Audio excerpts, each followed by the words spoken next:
warahmatullahi wabarakatuh. Perkenalkan, nama saya Indah Fikriatur Rahmah dari jurusan Akuntansi Syariah IAIN Metro. Jadi di sini saya akan menyampaikan sebuah video mengenai tugas dari mata kuliah Komunikasi Bisnis, di mana tugas yang disampaikan yakni membuat sebuah perjalanan bisnis. Nah, di dalam perjalanan bisnis ini saya diutus dari perusahaan pariwisata, yakni perhotelan, dan negara yang saya pilih ialah Singapura. Jadi mengapa saya mengambil negara Singapura? Karena kalian semua sudah tahu bahwasanya negara Singapura adalah salah satu negara maju, di mana Singapura itu sebuah negara yang menduduki peringkat pertama di dalam kemudahan melakukan sebuah bisnis menurut Bank Dunia. Nah, tidak heran lagi bahwa banyak perusahaan-perusahaan besar seperti Facebook, Uber, Toyota maupun Google itu bermarkas di Singapura.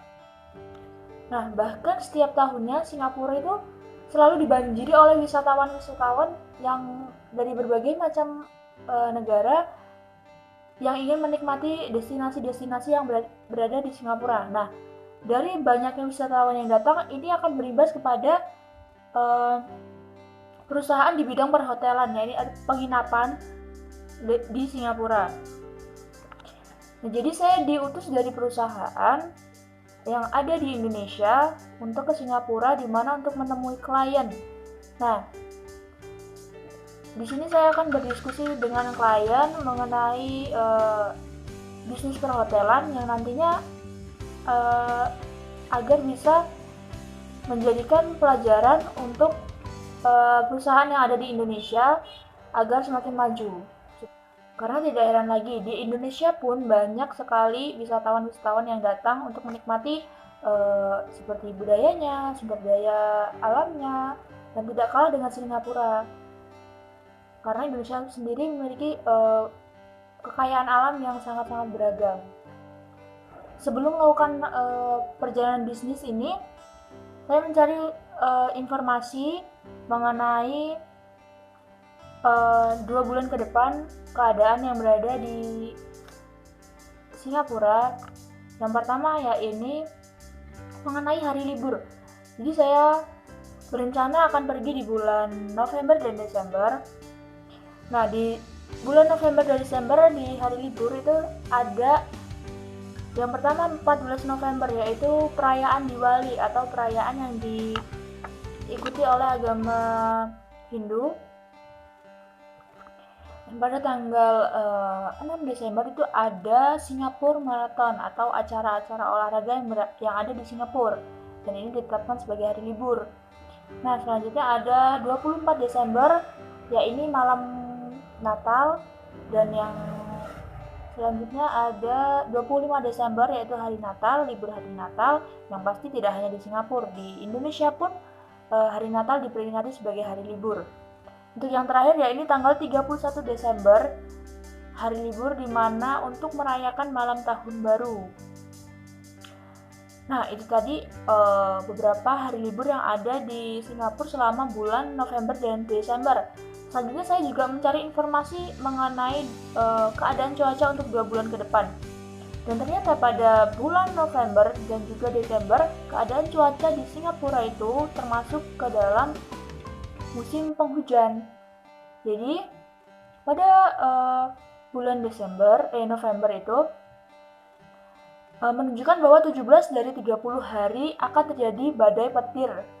Jadi pada siang hari itu suhunya mencapai 31 derajat Celcius dan 24 derajat Celcius pada malam hari. Sedangkan pada bulan Desember cuaca diperkirakan akan hujan 23 hari dengan peristiwa cuaca 11 dari 31 hari diperkirakan dapat terjadi badai petir maupun hujan es. Suhu pada siang hari yakni 30 derajat Celcius dan pada malam hari yakni 24 derajat Celcius. Jadi pada 2 bulan ke depan terdapat peristiwa yang akan terjadi, yakni pada bulan November di Singapura itu dirayakan sebuah festival cahaya Diwali, yaitu festival yang diadakan oleh umat Hindu yang berada di Singapura. Nah, Festival ini menjadi sorotan publik karena perayaan Diwali itu ditetapkan pada hari libur, ditetapkan sebagai hari libur. Nah, dan hanya dilakukan selama 1 tahun sekali. Untuk berita yang selanjutnya yang disampaikan di Singapura ya ini mengenai kondisi cuaca, karena pada bulan Desember kondisi cuaca berada di Singapura ya ini terjadi curah hujan tinggi. Nah,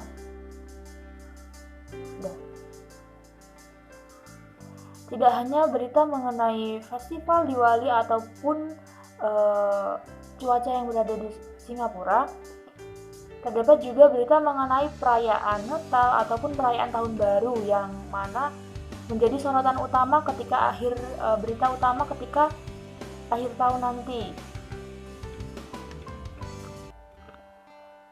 Di sini saya akan melakukan sebuah perjalanan bisnis di mana saya juga harus memperhatikan kunci utama etika bisnis. Nah, kunci utama etika bisnis bisa berupa menjunjung tinggi sikap kemandirian ataupun bertanggung jawab, jujur, lalu adil, saling menguntungkan. Yang selanjutnya yaitu ada integritas moral.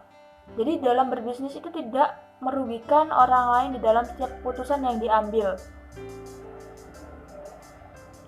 Itu tadi beberapa etika dalam berbisnis. Untuk selanjutnya yaitu dalam etika bisnis pun dijelaskan untuk saling menghormati pastinya antar klien. Nah, dimana saya kan berasal dia itu dari Indonesia untuk ke Singapura menemui klien. Pastinya saya harus membawa sesuatu yang pastinya untuk menghormati klien lah ya. Jadi di sini saya membawa buah tangan berupa terarium tanaman atau tanaman hias yang berisi dengan ucapan-ucapan kepada klien, ucapan yang membangun, jadi tidak hanya menemui klien, saya juga mengunjungi beberapa wisata di mana untuk mencari informasi-informasi yang berguna bagi perusahaan perhotelan yang ada di Indonesia. Nah, salah satu tempat wisata yang saya kunjungi ketika berada di Singapura yaitu Mariana Bay Sands. Di mana tempat ini merupakan tempat hiburan terpadu, pusat hiburan terpadu. Dan Mariana Bay Sands ini merupakan investasi paling tinggi atau paling mahal di dunia dengan biaya sekitar 56 triliun termasuk biaya untuk lahannya. Jadi untuk berinvestasi di Mariana Bay Sands ini memerlukan dana sekitar 56 triliun sendiri. Jadi ini salah satu investasi paling tinggi. Nah, di Mariana Bay Sands ini terdapat hotel, ada juga pusat belanja, ada restoran, museum, taman teater, pameran, skatepark, dan masih banyak lagi. Nah, di Mariana Bay Sands ini memiliki 2.561 kamar hotel. Nah, yang pastinya dari hotel-hotel ini bisa menjadi referensi bagi saya untuk mengembangkan bisnis di Indonesia. Dalam perjalanan bisnis ini pun saya harus mempersiapkan hal-hal ataupun menghindari hal yang tidak boleh dilakukan dan melakukan hal yang boleh dilakukan. Hal yang harus saya lakukan untuk perjalanan bisnis saya, yang pertama yang pastinya menyusun agenda yang harus dilakukan dalam perjalanan bisnis ini, lalu mempersiapkan keperluan-keperluan yang penting yang berhubungan dengan bisnis, melakukan riset mengenai klien yang akan ditemui, yaitu mengikuti peraturan yang ada di Singapura. Jadi jangan sampai melanggar peraturan yang nantinya bisa merugikan perusahaan. Selalu menjaga prinsip etika bisnis dan menjaga nama baik perusahaan. Nah, saya pun juga harus menghindari beberapa hal agar nantinya perusahaan tidak mengalami kerugian ataupun yang lainnya, seperti jangan terlalu bersenang-senang ataupun malah memikirkan hal lain yang tidak sesuai dengan tujuan awal, yaitu tujuan berbisnis. Nah, yang kedua, menggunakan uang perusahaan untuk keperluan pribadi. Ya, uang ini yang dimaksud uang di luar transport ya, jadi uang perusahaan. Yang nantinya bisa merugikan perusahaan. Lalu berbohong kepada perusahaan mengenai hal-hal yang terjadi. Memberikan informasi kepada perusahaan